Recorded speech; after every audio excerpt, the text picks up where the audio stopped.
चलिए जानते हैं देश और दुनिया की कुछ महत्वपूर्ण खबरें। तो हमारी पहली खबर है, गणतंत्र दिवस समारोह में एक दिन बाद प्रधानमंत्री नरेंद्र मोदी ने देश को संबोधित करते हुए कहा है कि भारत अब आत्मनिर्भर की ऊंचाई पर वो और की बढ़ रहा है। उन्होंने कहा है कि इस बीते वर्ष में make India, India startup India, digital India जैसे अभिनय देश के अर्थव्यवस्था को मजबूत किया है। पीएम मोदी ने युवाओं को अहंकारते हुए कहा है कि केवल नौकरी ढूंढने वाले बल्कि नौकरी देने वाले बनो। उन्होंने कहा है कि आने वाले दशक भारत का दशक होगा जिसमें तकनीकी इन्वेस्टमेंट और स्किल डेवलपमेंट में अहम भूमिका रहेगी। प्रधानमंत्री किसान, महिला और गरीब वर्ग की सरकार की योजना जिक्र करते हुए कहा है कि सरकार का लक्ष्य है कि अंतिम पंक्ति पर खड़े हर व्यक्ति का विकास पहुंचना चाहिए। और हमारी दूसरी खबर है, 27 जनवरी के संसद के आगामी बजट सत्र को लेकर केंद्र सरकार ने अहम बैठक बुलाई है। इस बैठक में विपक्ष के सहयोग से अपील की गई है ताकि बजट सत्र सुचारू रूप से चले। कार्य मंत्री ने कहा है कि सरकार सभी मुद्दे पर चर्चा करने की तैयार है। वहीं विपक्षी दलों ने महंगाई, बेरोजगारी और किसान की समस्या के प्रमुख मुद्दा बनाए बैठे हैं। संकेत मिलने के इस बार बचत वर्ग किसान युवाओं को राहत देने वाला होगा। आर्थिक विशेषज्ञ का मानना है कि बजट में टैक्सी स्लैब में बदलाव और रोजगार बढ़ाने की योजना खास पर ध्यान दी जाएगी।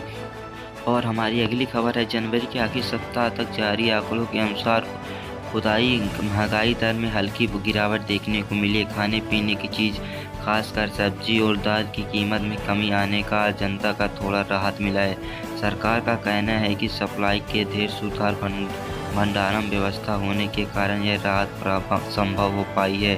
हालांकि पेट्रोल डीजल की कीमत अभी भी चिंता का विषय बनी हुई है। अर्थशास्त्रियों का कहना है कि अगर आने वाले महीने में महंगाई का नियंत्रण बनना है तो भारतीय रिजर्व बैंक ब्याज के दरों पर लेकर नमक रुख अपनाना हो सकता है। आम लोगों को उम्मीद है कि महंगाई और कमी हो जाएगी। हमारी अगली खबर है, शेयर बाजार को लेकर। 27 जनवरी को शेयर बाजार में हल्की शुरुआत में तेजी देखने को मिली है। सेक्शन और निफ्टी दोनों ही निशाने पर हैं। बैंकिंग, आईटीआई का फार्म सेक्टर का शेयर खरीदने के बजाय विशेषज्ञ का कहना है कि असामयिक वजन से बाजार में सकारात्मक माहौल बना हुआ है। विदेशी निवेशक की शेयर खरीदी ने बाजार को सहारा दिया। हालांकि कुछ निर्देशक का कहना है कि सतर्क नजर आ रहे हैं क्योंकि वैश्विक बाजार में उतार चढ़ाव बना हुआ है। छोटे निवेशक सलाह दी जा रही अफवाहों से बचे, लंबी दूरी अवधि के लिए सोच समझ कर निवेश करें। और हमारी अगली खबर है, दिल्ली को लेकर। दिल्ली एनसीआर में 27 जनवरी को गुणवत्ता सूचना हल्का सुधार दर्ज किया गया है।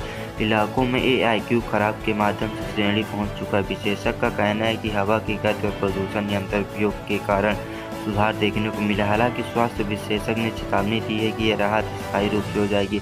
सरकार के निर्माण कार्यों को लेकर वाहन निगरानी के निर्देशक दिया गया है।